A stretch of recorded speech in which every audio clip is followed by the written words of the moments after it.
You want to start your round out with a great drive, and the key to doing that can be found not on the first tee, but actually right here on the range. Hi everybody, we are at Cottonwood Golf and Country Club just south of Calgary, and I'm joined by Golf Channel Academy instructor and Golf Town ambassador Paul Horton, and Paul has some great drills to help you find the fairway.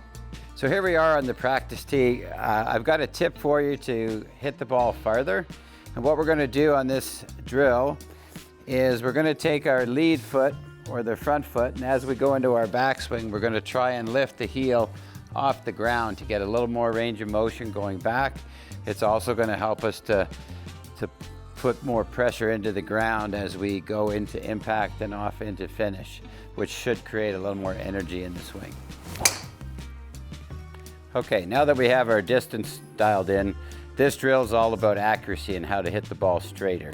So we're going to work on how we hinge our wrists and set the club so the club face stays square throughout the swing, and then it's all about the downward unhinging of the wrist so that it creates a constant rate of rotation with the club face.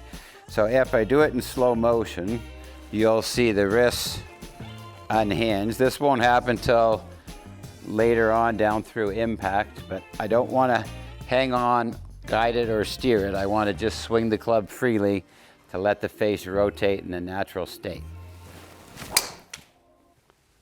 Now we're going to talk about flighting the ball different trajectories. So if you're playing in the wind and we've got a downwind opportunity with the driver, we're going to try to hit it a little bit higher to get more carry on the shot and ultimately hit the ball farther. So the adjustments we're going to make at setup is I've teed the ball slightly higher than normal. I'm going to move the ball slightly more forward in my stance, just by the same amount I've teed it up essentially.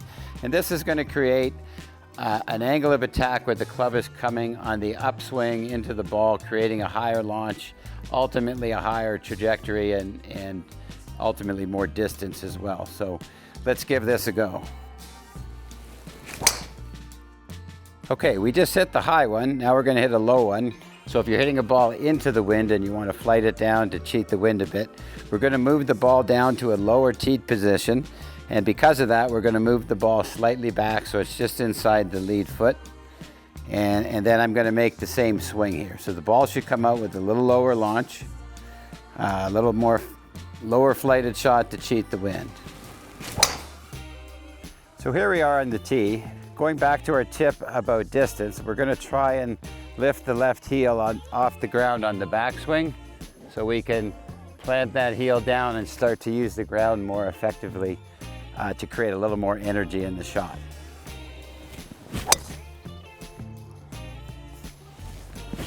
Okay, moving on to accuracy. So we're going to go back to our tip on the range regarding face control. So what we want to do is just make sure we release the face freely so there's no conscious delay in trying to hold off the face or manipulate the face through impact.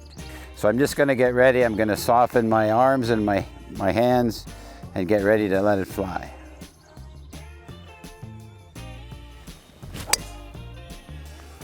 Today's got a little bit of wind, so we're going to learn to hit it higher first. We're downwind in this hole.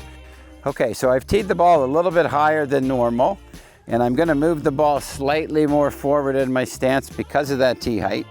And this is going to encourage me to hit more up on the ball, creating a little bit higher launch angle from the start here.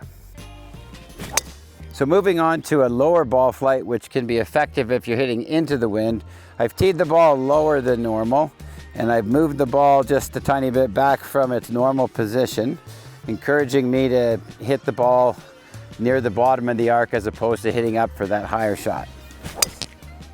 So work on these tips on the range and you'll see your game improve on the tee box on your next round.